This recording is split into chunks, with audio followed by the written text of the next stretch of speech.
We will call to order the House Standing Committee on Appropriations and Revenue, meeting number 6. Today is Tuesday, March the 11th, 2025 at 10 a.m. Eastern. We're in Annex Room 149, and if you will, please call the roll. Representative Banta. Representative Bojanowski. Here. Representative Bridges. Here. Representative Brown. Representative Dietz. Here. Representative Fleming. Representative Freeland. Representative Fugit. Here.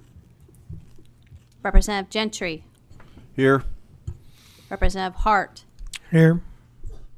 Representative Lockett. Present. Representative McPherson. Here. Representative Riley. Representative Stevenson. Representative Thomas. Present. Representative Truitt. Here. Representative Upchurch. Here. Representative Williams. Here. Vice Chair Bowling. Present. Vice Chair Bray. Present.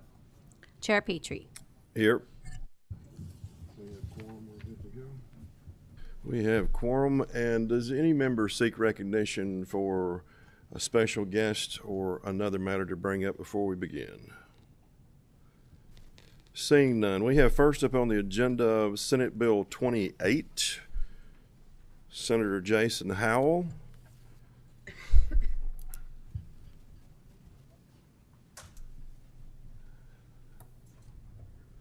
Make sure that we have microphones with really green lights lit up when you're wanting to speak, and if each of you will introduce yourselves for the record, please. Thank you, Mr. Chairman. Jason Howell, 1st Senate District. Brandon Reed, Kentucky Office of Agriculture Policy, Executive Director, KDA. Jacob Estes, Director of Economic Development, Kentucky Department of Agriculture. Very good. Will each of you raise your right hands? Do you swear or affirm to tell the truth, whole truth, and nothing but the truth? I do. Thank you. We have on for consideration Senate Bill 28, to which we do have a PHS 1. Motion on PHS 1. Second. We have a motion and a second for adoption of PHS 1 to Senate Bill 28. All in favor? Aye. All opposed? PHS 1 is adopted to Senate Bill 28. And please proceed. Thank you, Mr. Chairman. Last year, we dropped $5 million to be able to do ag economic development, and this bill puts the framework around being able to allocate that money through Commissioner Shell's office and Department of Agriculture. It sets a framework up for the loan program, grant program, this sort of thing. I'll be happy to answer. Motion on the bill as amended by PHS 1. We have a motion and a second on Senate Bill 28 as amended by PHS 1. Anyone else at the table with further presentation? No takers? I think we're good, Mr. Chairman. I think we're good. All right. Representative Bojanowski? Yes. Could you just explain what is different in the sub than in the original bill?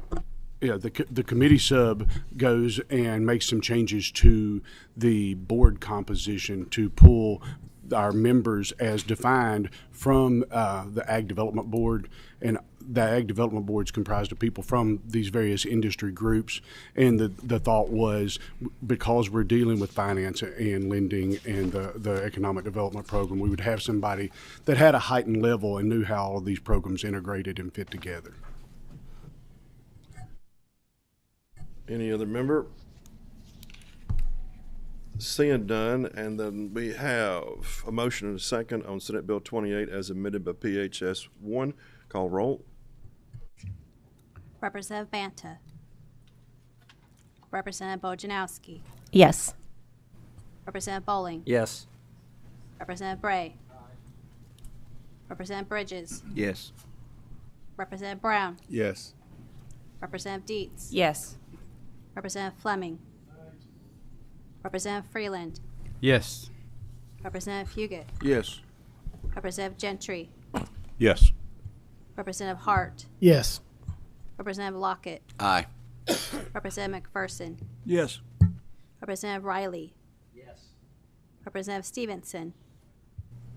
Yes. Representative Thomas. Aye.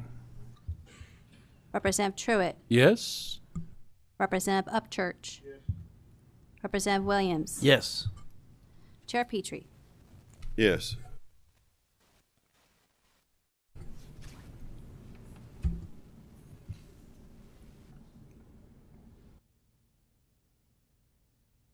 Senate Bill 28 is amended by PHS 1, having received 20 yes votes, 0 nay votes, and 0 pass votes, will be reported with favorable expression that same should pass on the floor. Thank you all very much. Thank you, Thank you. Chairman. Thank you, Mr. Chairman. Committee.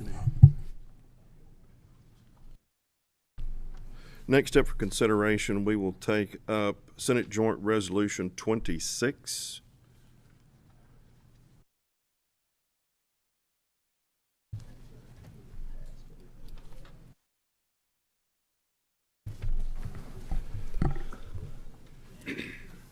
And if each of you will introduce yourselves for the record, please.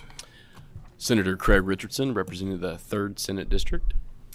Ben Mudd, Executive Director of the Kentucky Pharmacists Association. Very good. Will you raise your right hands? Do you swear or affirm to tell the truth, the whole truth, and nothing but the truth?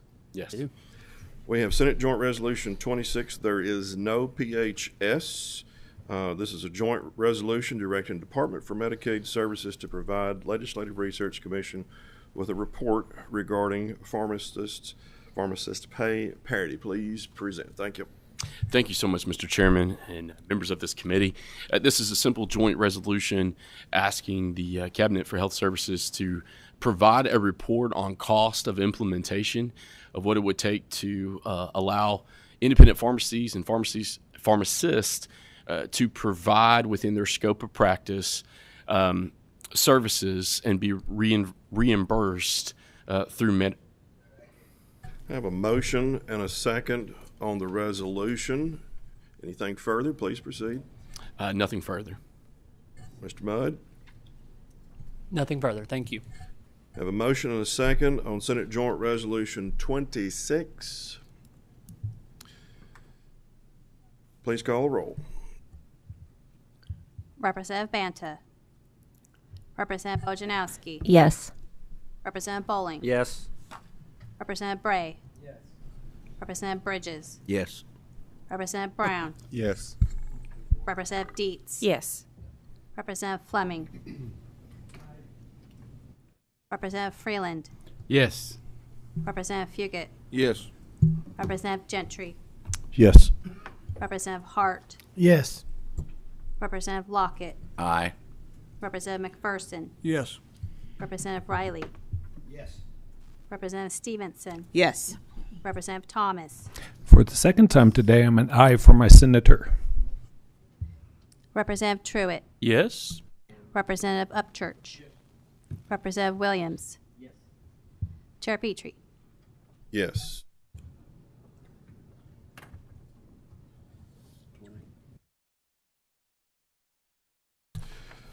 Senate Joint Resolution 26, having received 20 yes votes, 0 nay votes, and 0 pass votes, will be reported with favorable expression that same should pass on the floor. Thank you very much. Thank you. Thank you all. Next up for consideration, we will take up House Bill 741, sponsor Representative Josh Bray, an act relating to public water and wastewater systems. We do have a PHS 2. Motion on PHS 2. I have a motion and a second for adoption of PHS 2 to House Bill 741. All in favor? Aye. All opposed? PHS 2 is adopted. We now have before us House Bill 741 is amended by PHS 2. Representative Bray, if you will introduce yourself for the record, please. Thank you, Mr. Chairman. Representative Josh Bray, House District 71. Raise your right hand. Do you swear or affirm to tell the truth, the whole truth, and nothing but the truth? Yes, sir. Please proceed. So House Bill 741 is a modification bill to the Kentucky Waters Program. Over the interim, I spoke with KIA, asked for recommendations from them on how to make the program better. And so we have incorporated those within the bill. We also specified the best management practices that KIA is authorized to put in place in order to improve the systems that qualify for the money. We also put in there that engineers should attest to the cost of the projects as well as timelines on when the projects can be completed. Motion on House Bill 741 as amended by the sub. I have a motion I have a motion and a second for House Bill 741 as amended by PHS 2. Representative Bojanowski. Once again, and just for the people in the audience or listening, could you explain how the sub differs from the original bill? Sure. So this in the sub, we specified the different best management practices that could be implemented by KIA. We have discussed those with them previously. We also, within the sub, make the possibility for stormwater and groundwater infiltration to be scored, because currently within the scoring process, water projects have a 10-point scoring advantage, so we wanted to make sure that sewer projects were on a level playing field, so we put stormwater inflow and groundwater infiltration reduction. Representative Stevenson. Question for what type of projects does KIA fund? So KIA funds water and sewer projects. This program is designed specifically towards economically disadvantaged water and sewer districts. Their recommendations were to more narrowly define what those are, so we've implemented virtually all of their recommendations within the bill. So like different kinds of projects may be, a system may have an enormous water loss, and so they'll submit a project on how to identify water loss, how can they reduce water loss, so we fund those. Same thing with stormwater infiltration, new pump stations. Their House Joint Resolution 30 funded the first round of those projects based on KIA's scoring. And all this bill does is kind of refines the process. Okay, thank you. One more, Chair. Please. In this bill, did we move when the counties and the organizations apply for this funding? Did we move from them having to satisfy one criterion to satisfying 3 criterion in order to be accepted? Yes, ma'am, and that was a recommendation from KIA. They wanted further clarification just to make sure that the systems that they were scoring are the systems that truly need it the most. Previously, qualifications could be like medium household income, and so there are a lot of different systems that would qualify just on that, but they may have high enough rates to qualify for other programs. So that was completely a recommendation from KIA. Thank you. Yeah, and just make sure we all recall, House Bill 563, I think it was last session, created this program, and although KIA administers Fund A, Fund B, Fund F, and are involved in other funds that hit, or other sources and programs that hit water and wastewater projects, and we had House Bill 1 that did, and we have other avenues, DRA, ARC, all kinds of potential sources of funding for projects. This bill is designed to assist with state money only those districts that really couldn't get financing in other directions. I think the modifications to this bill will help us define and make sure that we receive applications for those that this program was targeted and designed for. Seeing no other members seeking recognition, with a motion and second on House Bill 741 as amended by PHS 2, please call the roll.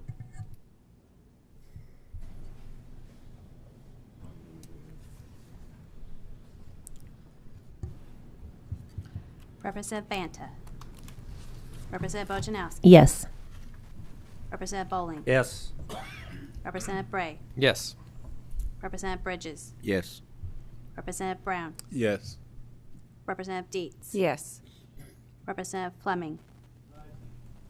Representative Freeland. Yes. Representative Fugit. Yes. Representative Gentry. Yes. Representative Hart. Yes. Representative Lockett. Yes. Representative McPherson. Yes. Representative Riley. Yes. Representative Stevenson. Yes. Representative Thomas. Aye. Representative Truitt. Yes. Representative Upchurch. Yes. Representative Williams. Yes. Chair Petrie. Yes.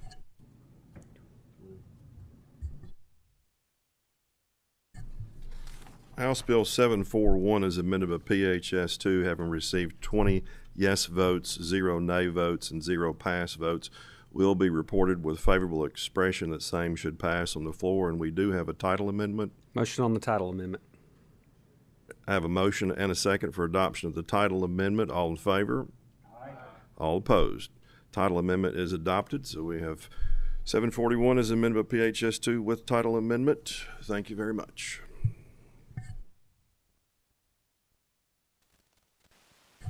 Next up, we'll take House Bill 544, an act relating to branch budget bills, which will go through a title amendment, and this will be a bill to start the conversation of addressing flood relief in eastern Kentucky with the most recent flooding event, for which there was a presidential declaration.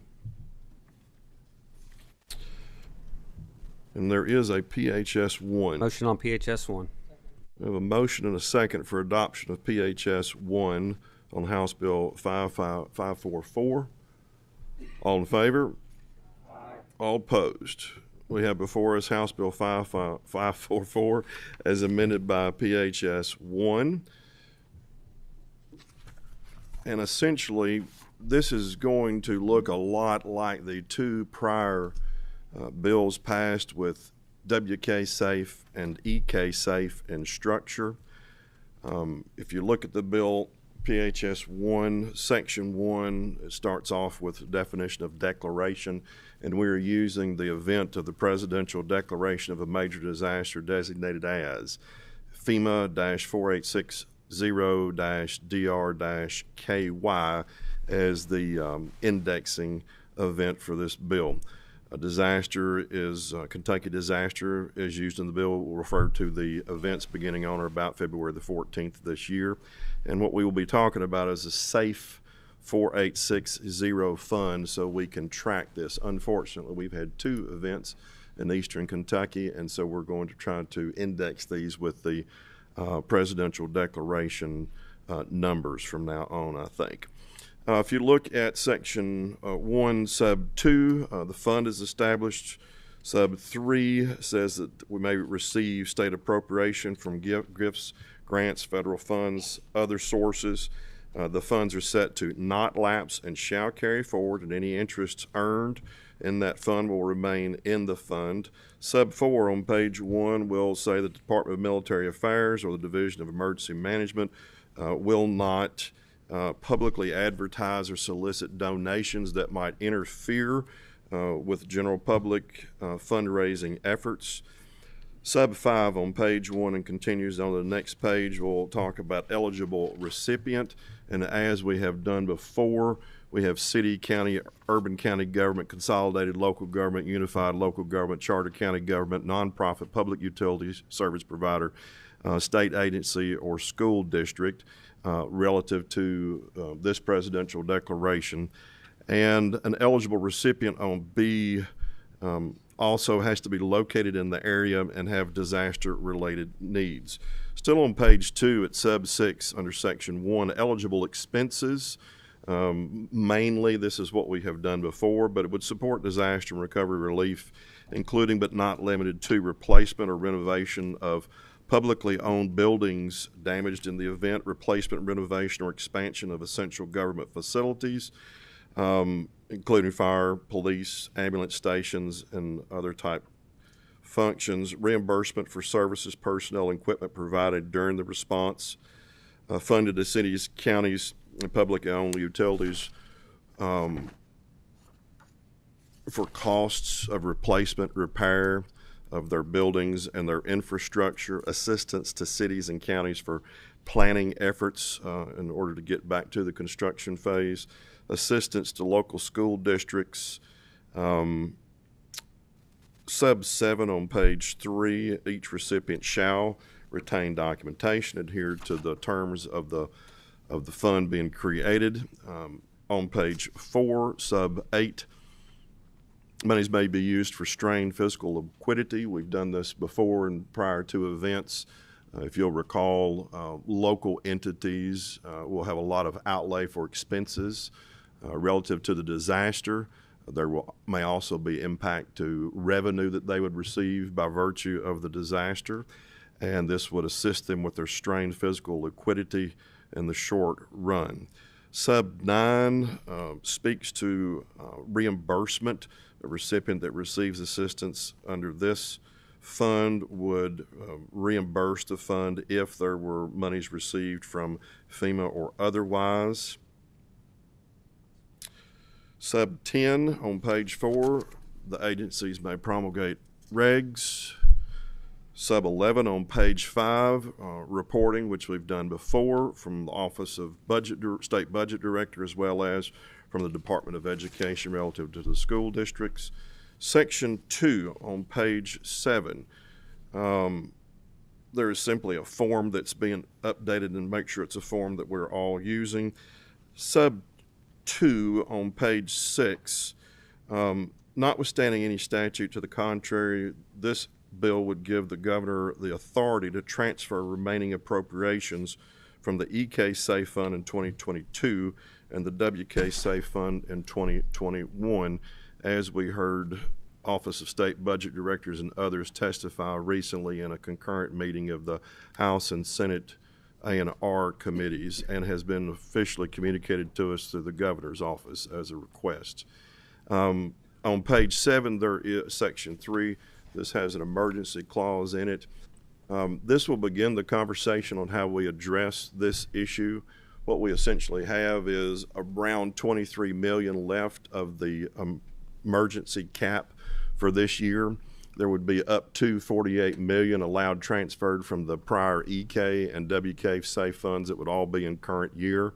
And then as soon as July 1 comes about, then there is another $50 million that would be available under the same emergency cap. Motion on House Bill 544 is amended by PHS 1. We have a motion and a second on House Bill 544 as amended by PHS 1.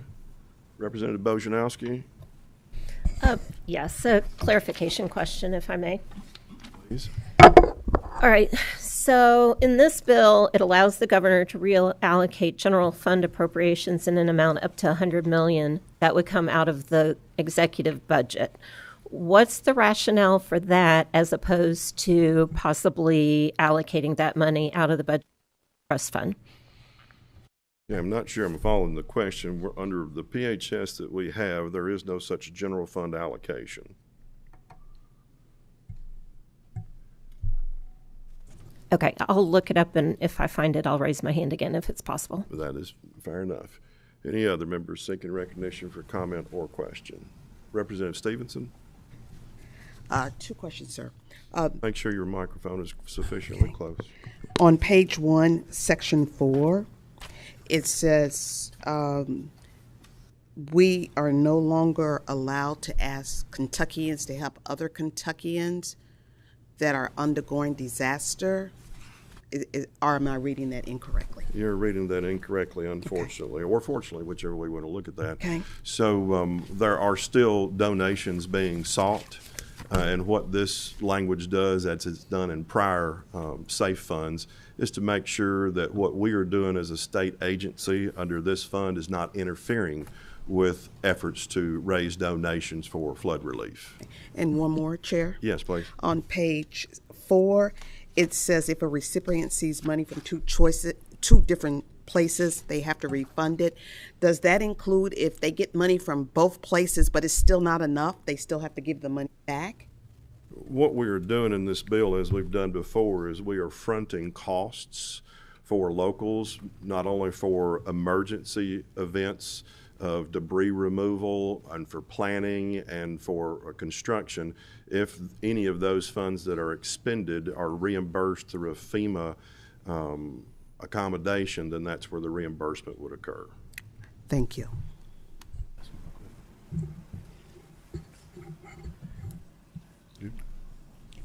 Representative Fleming. Thank you, Mr. Chairman. Mr. Chairman, I appreciate you going through and explaining the bill. Has the administration giving you a rough idea of the total amount we're looking at in terms of the fund? I know you're transferring money from various accounts, but I know there's a total amount you're looking at. Unfortunately, not. And I don't fault the administration for it. And I think if you could refer back to some of the comments by Budget Director and Secretary Hicks, this is a fluid situation. It has different contours and factors than the prior two events did. As far as we are February 14th to now, and they are trying to get firmer and firmer estimates, but at this point I don't know that they have a firm estimate, and that has not been communicated if they do.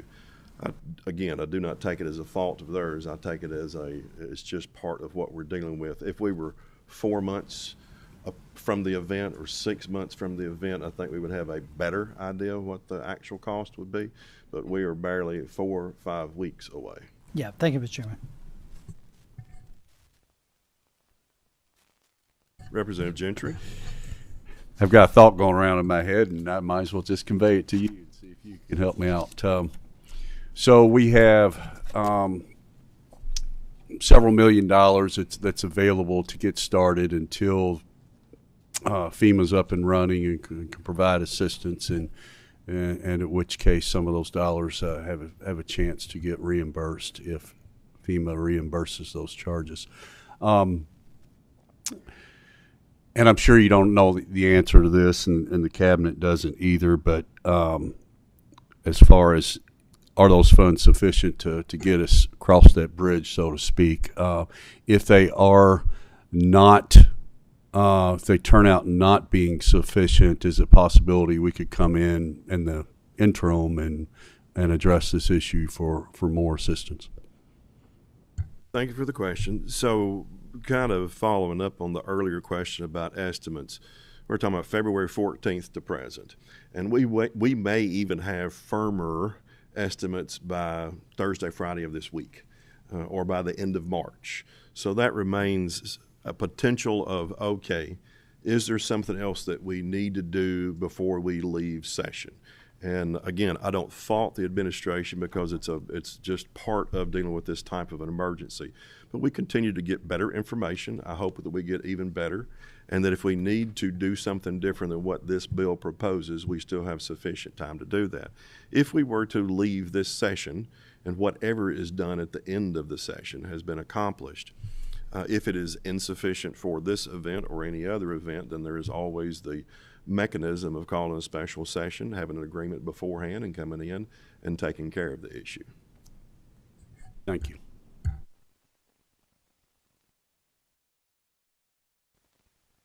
Seeing no other member seeking recognition for comment or question, and with House Bill 544 as amended by PHS 1, having a motion and a second, please call the roll. Representative Banta. Representative Bojanowski. Yes. Representative Bowling. Yes. Representative Bray. Representative Bridges. Yes. Representative Brown. Yes. Representative Dietz. Yes. Representative Fleming. Representative Freeland. Yes. Representative Fugit.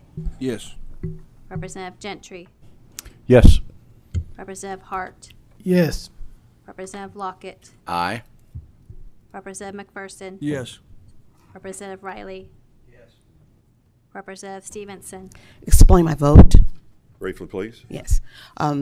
We have people that underwent natural disasters in 2022, who still don't have jails, courthouses, or the homes built. So my vote is a yes if this will allow us to help Kentuckians quicker, faster, and better, and allow them access to the rainy day fund, which is in the billions of dollars, so they can get their life back together. Representative Thomas. Aye. Representative Truitt. Yes. Representative Upchurch. Yes. Representative Williams. Yes. Chair Petrie. Yes. And I will remind everybody, by way of explanation of yes, I'm a vote. we had estimates that came in a little high on the first or second. We have monies that haven't been used in those first two events. And number two, because we have built a budget reserve trust fund through careful budgeting and revenue planning, we have had the ability in each of these disasters to afford assistance to people that need it when other states are either unable or unwilling to do it in like events in their own states. And I'm proud that we have been able to do it, and I'm proud that we're able to continue to do it. But the moment we break our discipline on how we approach these things analytically with emotional issues, we will not be able to do it in the future. A vote remains a yes.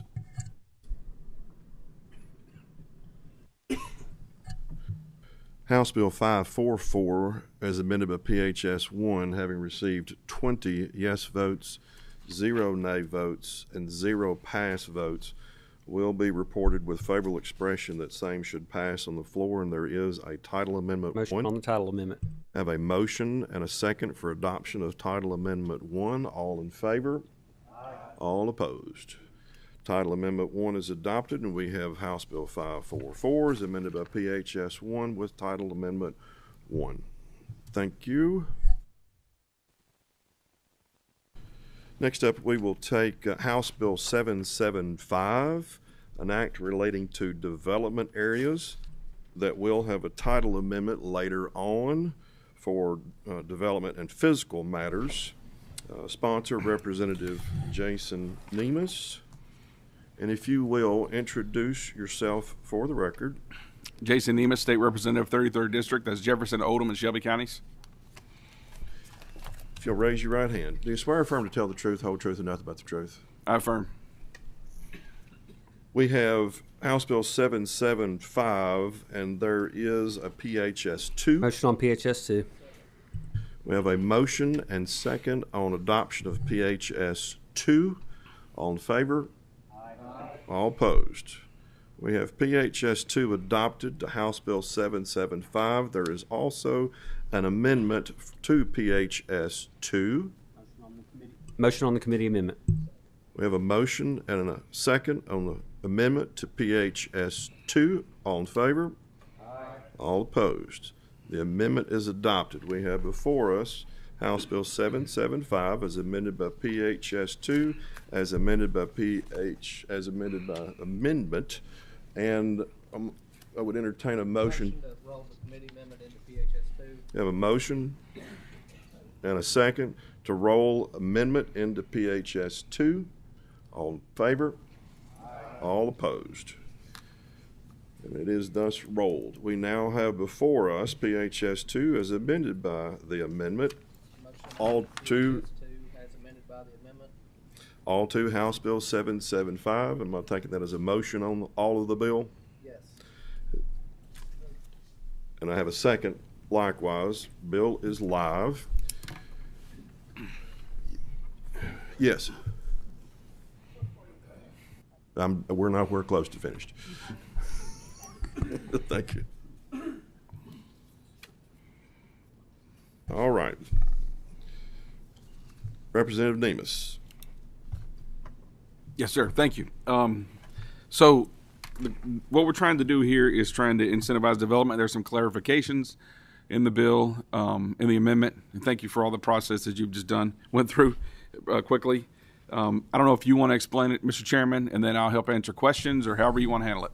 I think that would be great. So everyone should also have an estimated impact memorandum that went out with all of the documents that we just talked about on PHS 2.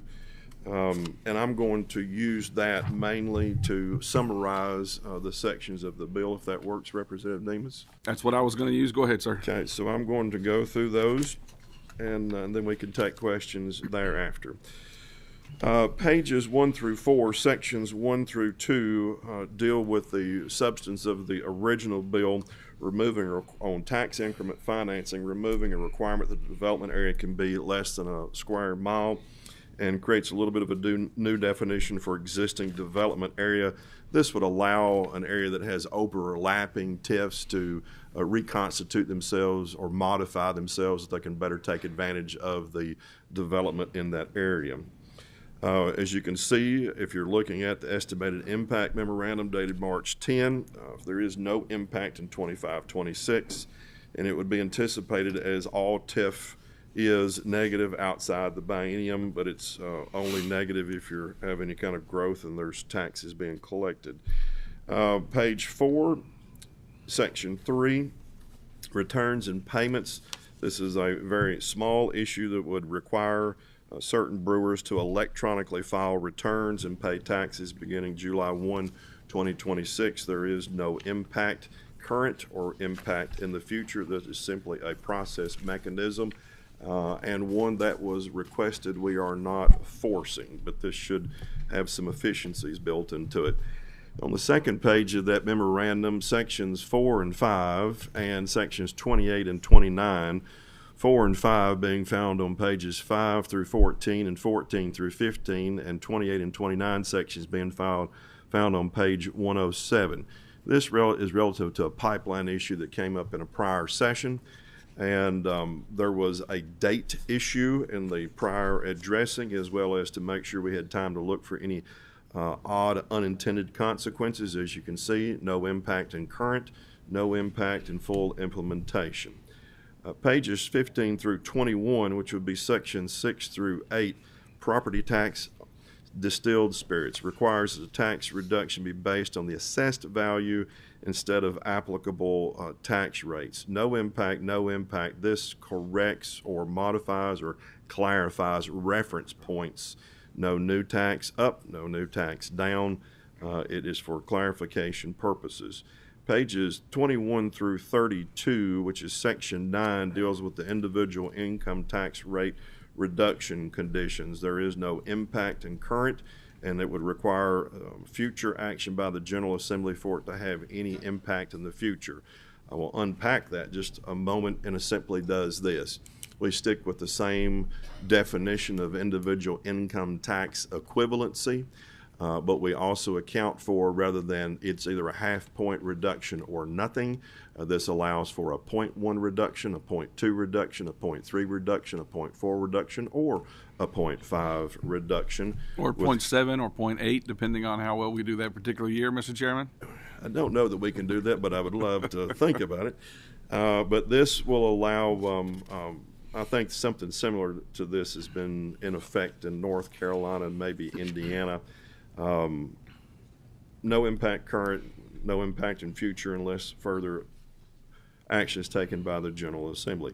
Pages 32 through 34, which is section 10, income tax relative to Metropolitan College incentive. This program has been around for a while, and this extends that program an additional 10 years and to 2037. There's no impact current because the program is already in effect.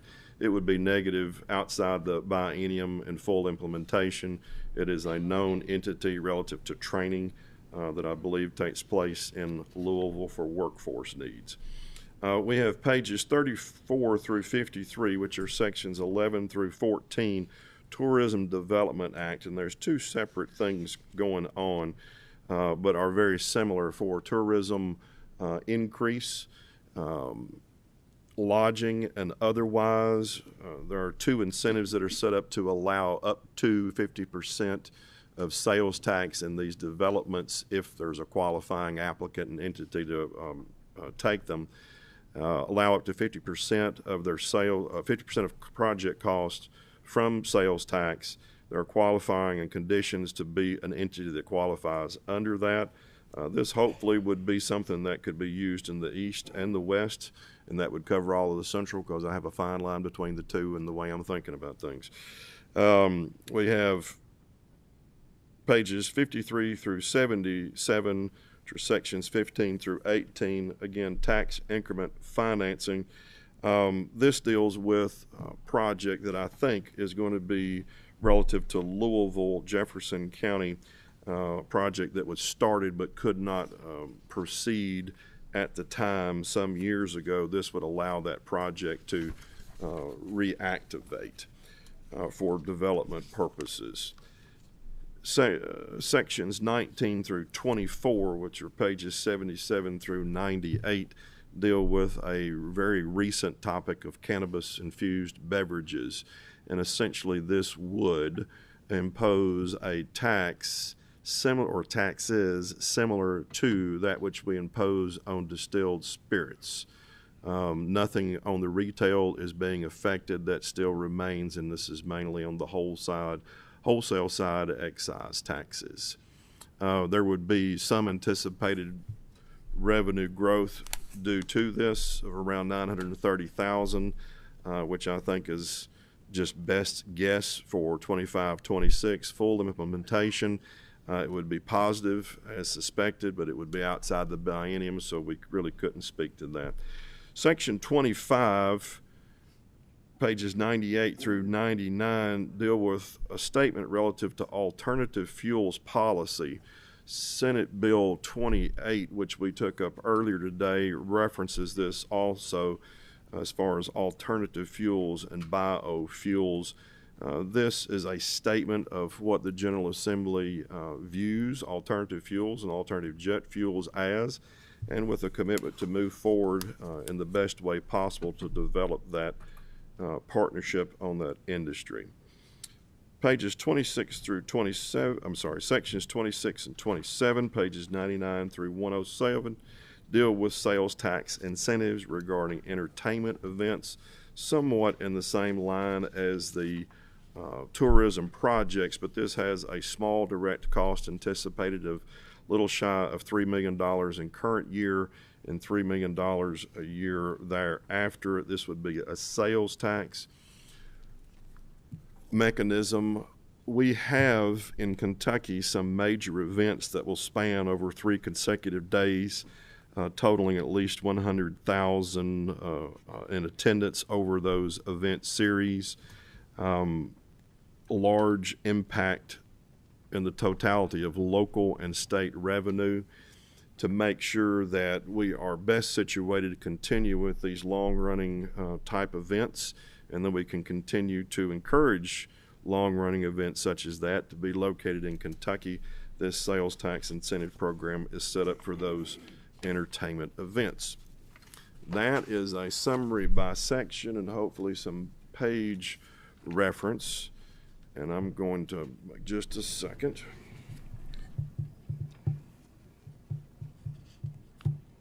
And we do have, just for my purposes and everyone else, this is a live bill with a motion and a second on 775 as amended by and with the amendment.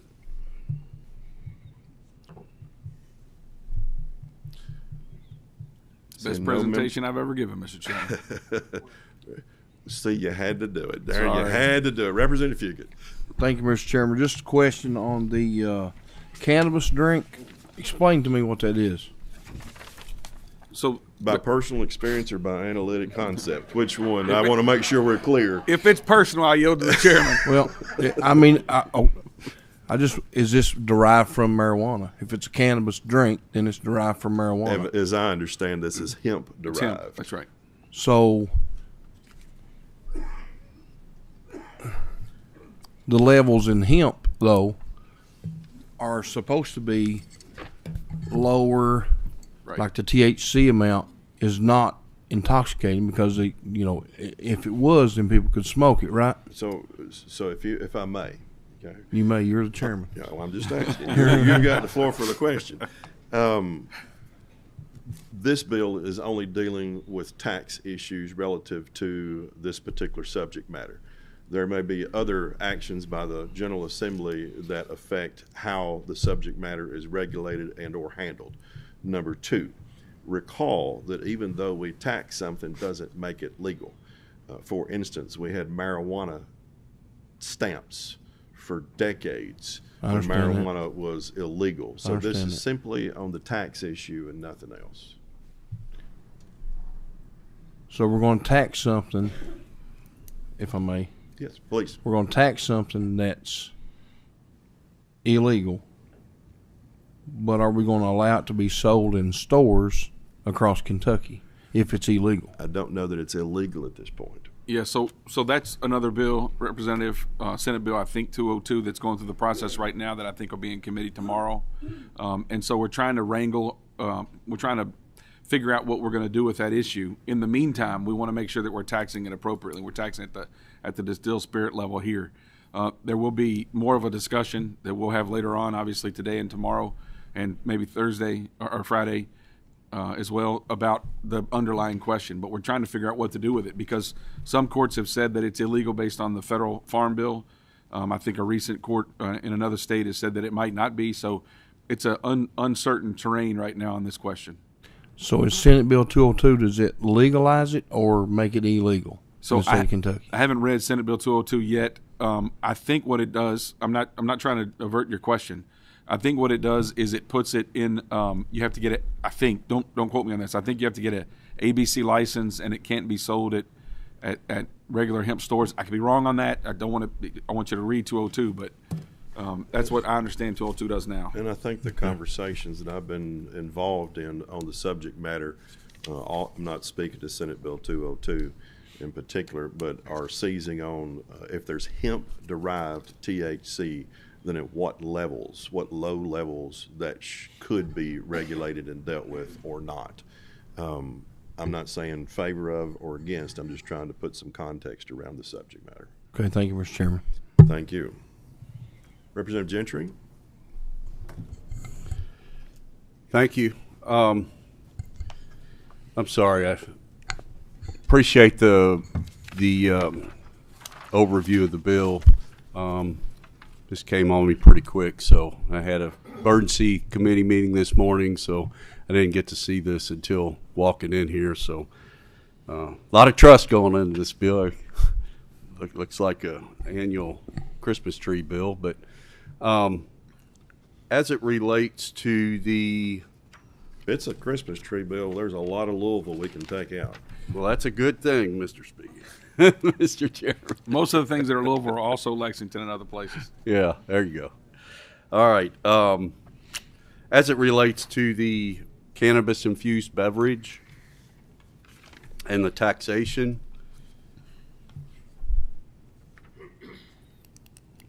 do you know how that product is taxed now and how it will be taxed if this bill passes, and how that's going to affect the market or the businesses?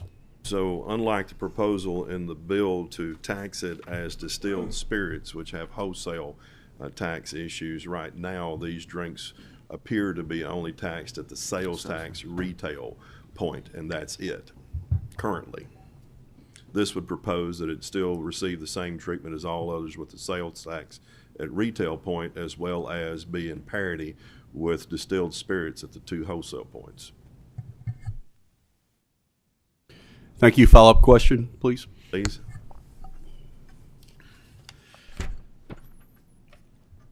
It says here that this tax is going to relate to, or actually there's a definition for cannabis-infused beverage at 5 milligrams or less. So I assume that the concentrations above 5 milligrams are what's going to be outlawed in the other bill? I have no assumptions as to another bill, but the tax would stop at that level, yes. It's because Senate Bill 202 is going to try to outlaw it above that, as it is written right now. We don't have Senate Bill 202 I in front of understand. us. I understand. I just want my colleagues to understand what's going on. And as the bill in front of us on the sections that you're talking about, you're accurate in those milligrams and the tax that's proposed.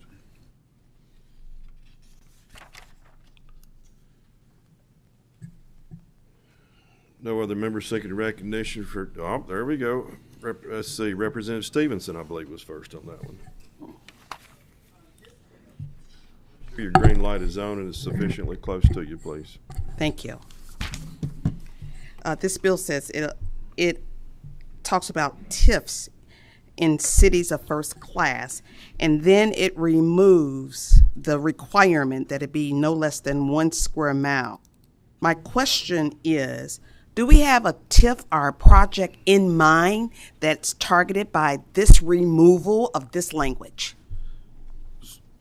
So what we're talking about here is the TIF there. Okay. And the hope is that there would be a project, this was requested by the mayor of Louisville, The hope is that there's a project within that TIF. So you got a big TIF that's doing what it does, and the hope is by allowing a smaller TIF within the TIF that it would grow the whole. Okay. That's the whole. I don't know if there's a particular project. This was requested by the mayor, and we thought that was a neat way of trying to figure out if we can have further development in that area. From a conceptual standpoint, it looks like it's a way to optimize that area is what we're looking at. Right. Okay, thank you. And one more question. Please. Okay, thank you. In section 9, it says the individual income tax rate reduction conditions. So we're moving from reducing the income tax by 0.5 to give you the option to reduce it by 0.1? It doesn't give us the option. I just want to make sure we're clear on our language. All of the mechanisms stay in place. So we have two conditions that have to be met and have to be certified by Office of State Budget Director by September of each year and convey that to the General Assembly, and the General Assembly can then take up the issue as we did this cycle. As to the smaller, more precise point on would the same analysis now allow OSBD to certify conditions as to a 0.1 or a 0.2 or a 0.3 or a 0.4 reduction in addition to a 0.5 reduction? Yes, that's in the bill. One more question. Yes, Chairman. please. Okay. So I'm struck by this because we've done some things to meet the triggers to keep reducing income taxes, even though we have a lot of needs that are not being met for Kentuckians. So my question is, why do we need to, originally we said we would reduce the tax by 0.5, and now we're going back saying, okay, we might not meet the triggers, so let me get a smaller increment so we can keep reducing. Why? One, we've had one or more bills up today and last week that are modifications of programs that were put in place. As conditions change, as viewpoints change, and as future planning changes, we modify programs and systems and decision trees to accommodate that. This continues with the same policy of reduction. It continues with the same policy of conditions, and it should be of some satisfaction to some that we may not hit a half a point, but we may hit something smaller so that more state revenue continues to come in. I'm not one of those. I still aim for the 0.5. I think that's best, but this is a conversation we had in 2022 about what size increments to consider in the reduction, and this is just an evolution of that conversation. Thank you. Representative Bojanowski. Yes. Could you explain the purpose for development areas, benefits, consequences, and so forth? I'm just not exactly sure what a development area is. Are you referencing sections 11 through 14, Tourism Development Section Act? 1. Okay, Section 1. And I'm going to be looking at PHS 2 because that should be in common. And then you're looking at Section 1, correct? Yes. So this is all under, if I recall correctly, all under TIF. This is a well-worn concept for years and decades in Kentucky. If we need to discuss TIF and that type of increment financing, I'll be glad to do that outside the committee. What's being changed with this bill has already been discussed. Okay, may I ask another question? Please. So if there is a 0.1% reduction in income tax, what would the expected decrease in state revenue be? There's no way to anticipate that because it is set up as an individual income tax equivalent. It would be what that has to be calculated first before you can figure out what the reduction is and actually know what the price of the reduction would be. One more question. Please. Is there a fiscal note for HB 775 sub? So what I've been referring to is the estimated impact memorandum is dated March 10, and I've been working from and make sure everybody had that. That's what I have been working from, and if you'll see in those on each item to the right, FY 25-26 and full implementation, those are outlined, and I think I went over those when I summarized also. Thank you. Thank you. Representative Fleming? Thank you, Mr. Chairman. I just want to comment on your comments in terms of section number 9, I think pages 26 to 32 of the income tax.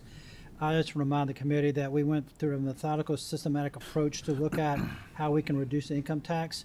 And at that time, we talked about looking at smaller increments, but we feel comfortable in the projections that we went through that we can achieve this 0.5%, and we've been achieving this quite well.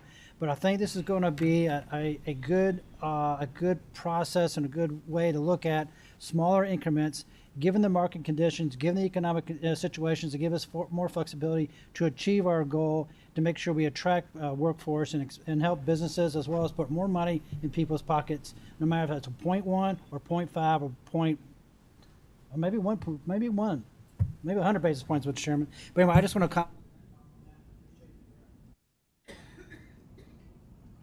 Okay, I want to make sure everybody's clear. We're not going to do a full point reduction. That is not in the formula, okay? Or anything above a 5. I'm just a half point. I'm just making sure we're clear. We can dream. I can dream also, but I have to worry about reality also. All right, no other members seeking recognition for comment or question. Please call the roll. Representative Banta. Chairman, I'm a yes, and I'd like to record my presence. And do you want to record a vote on any of the prior bills at this point before we move on? It's going to be boring. Yes, yes, yes, yes, yes. Thank you very much. Okay. Representative Bojanowski. Yes, I'd like to briefly explain my note. Please. So this bill went from maybe 4 pages to 107. It has not yet, and will not until later tonight, be released to the public. I'm concerned that there may be some things in the bill that are concerning, and so I'm going to vote no. Representative Bowling. Yes. Representative Bray. Aye. Representative Bridges. Yes. Representative Brown. No. Representative Dietz. Yes. Representative Fleming. explain my vote, please, Mr. Chairman. Please, briefly. Thank you. I'm, record me as an aye. The only small concern I have is section, I guess 19 to 24 in terms of cannabis. I know it's regards to the tax. If something were to be implemented, I understand that. But also, I just want to make folks that we have to look at 202 to go through and digest that in order to look at this. So anyway, I just want to make that point and just make sure I am a yes vote. Representative Freeland. Yes. Representative Fugit. Yes. Representative Gentry. Explain my vote. Briefly, please. There's a lot that's been added to this sub, and haven't had time to digest the impacts of these things, especially one industry that looks like might be taking on a significant tax increase, and that industry may not be able to bear this. I don't know. I have to look at this, but I am a definite pass right now because I'm not real sure of the implications of my vote. Thank you. Representative Hart. Yes. Representative Lockett. Yes. Representative McPherson. Yes. Representative Riley. Representative Stevenson. Explain my vote. Briefly, please. Thank you. This bill has some good parts, and it also has a lot that's not easily understood. People talk about putting more money in the pockets of families, and that's good. But these families also want better roads, better public schools, and they want the government to do that, and we have not. So until I'm clear about the implications of these overnight changes, I'm a no. Representative Thomas. Aye. Representative Truitt. Representative Upchurch. Yes. Representative Williams. Yes. Chair Petrie. Yes. And to explain, just to make sure everyone's clear, this will begin a conversation on this bill, I anticipate. I highly doubt that it survives the General Assembly's full process in its current iteration. Yes.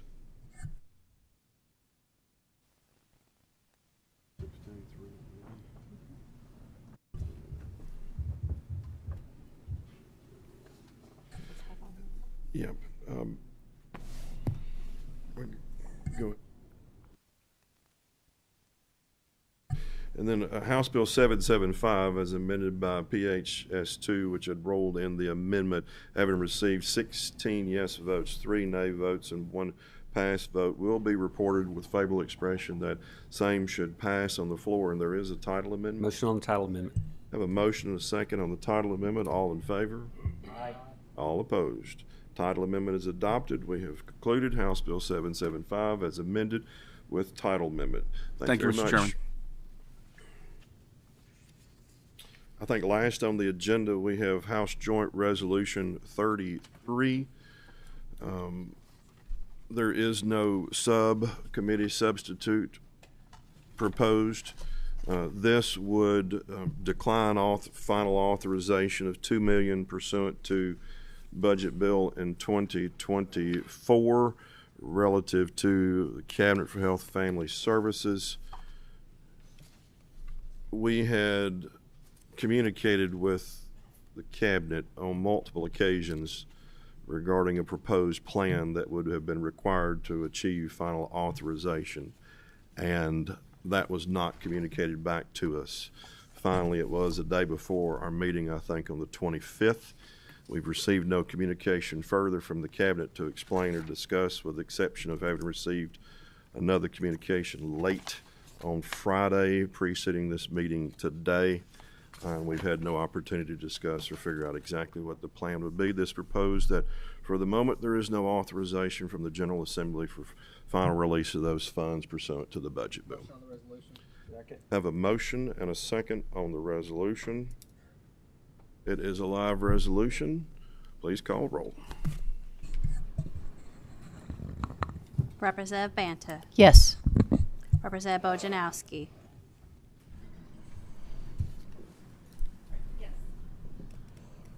Representative Bowling. Yes. Representative Bray. Yes. Representative Bridges. Yes. Representative Brown. Yes. Representative Dietz. Yes. Representative Fleming. Representative Freeland. Yes. Representative Fugit. Yes. Representative Gentry. Yes. Representative Hart. Yes. Representative Lockett. Aye. Representative McPherson. Yes. Representative Riley. Yes. Representative Stevenson. No. Representative Thomas. Aye.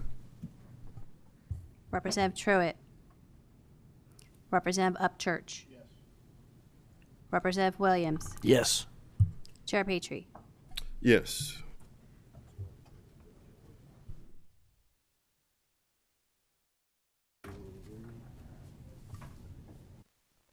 House Joint Resolution 33, having received 19 yes votes, 1 no vote, and 0 pass votes, will be reported with favorable expression. The same should pass on the floor. Thank you very much.